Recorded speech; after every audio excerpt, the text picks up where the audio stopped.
जब माँ एक बच्चे को जन्म देती है तो वो अपना पूरा फर्ज निभाती है।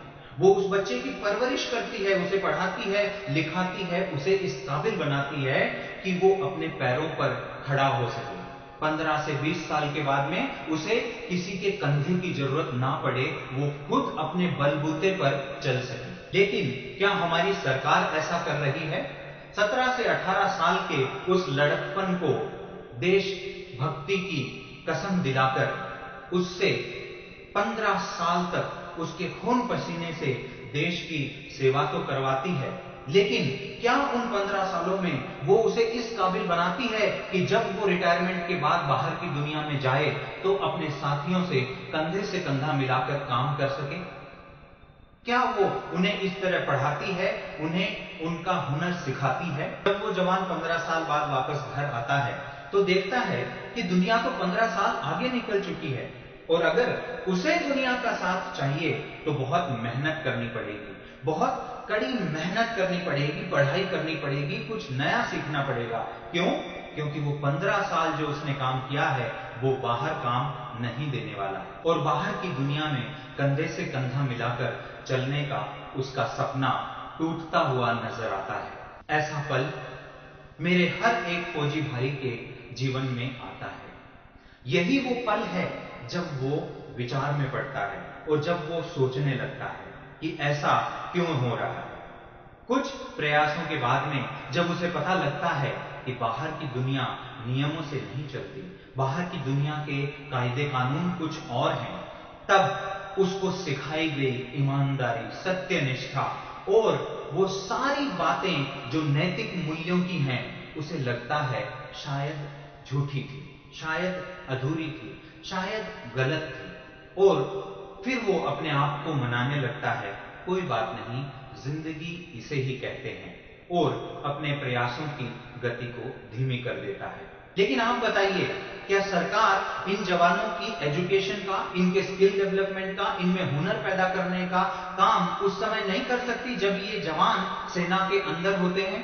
15 साल की ये जो जिंदगी सेना को देते हैं, उस समय क्या इनको कुछ सिखाया नहीं जा सकता ताकि ये बाहर आकर के और दूसरा काम कर सकें? और सरकार अगर ऐसा नहीं कर सकती तो क्या ये किसी आरक्षण या रियायत के काबिल भी नहीं है जो इन्होंने अपनी पूरी जिंदगी देश के नाम कर दी? बताइए, क्या रास्ता है जिससे कि इनको अपना हक मिल सके, इनको अपना हक मिल सके काम करने का, इनको अपना हक मिल सके अपने दोस्तों से कंधा मिलाकर चलने का? जी हां, आप कहेंगे कि इनको सरकार ने आरक्षण दिया है।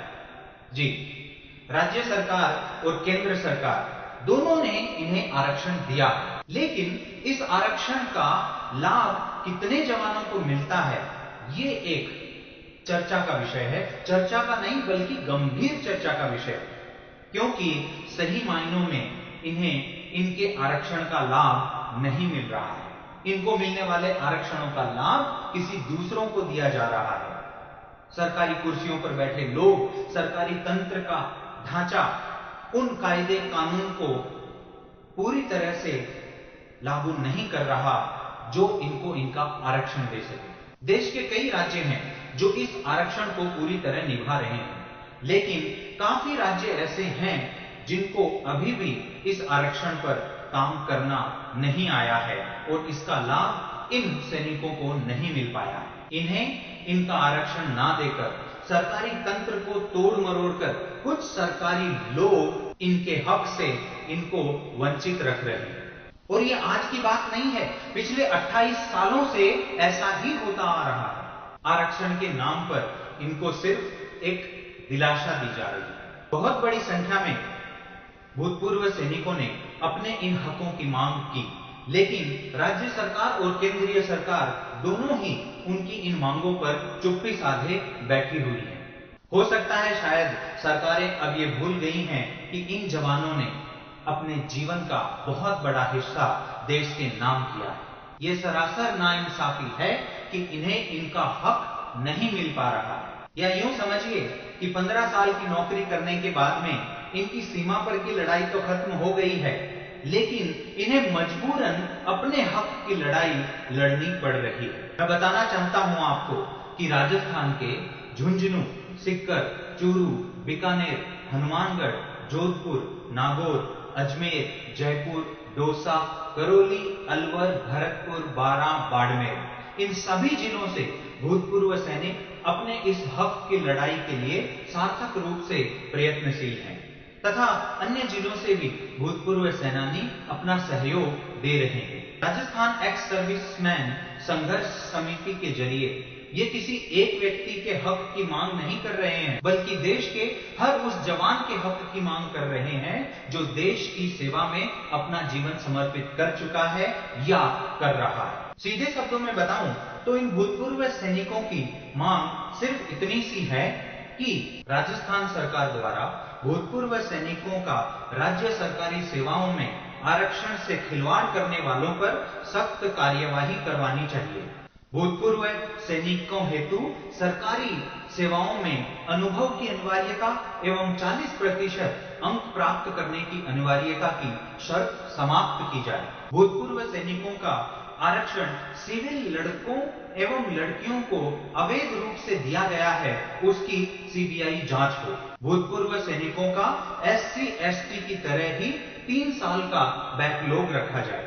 श्री होशियार सिंह खीचड़ जी की अध्यक्षता एवं नेपाल सिंह जी, विजय कुमार जी, राजपाल फोगाट जी के द्वारा चलाए गए इस अभियान में जुड़कर आप भी अपना सहयोग दें। राजस्थान एक्स सर्विसमैन संघर्ष समिति आपसे अनुरोध करती है कि इस वीडियो को हर भूतपूर्व सैनिक तक पहुंचाकर इनके हक की रक्षा करने में सहयोग दें। और हां, दिनांक 10 जनवरी 2017 को सुबह 10 बजे ज्योतिनगर विधानसभा जयपुर पहुंचकर राज्यव्यापी आंदोलन में हिस्सा लेकर अपना समर्थन दें।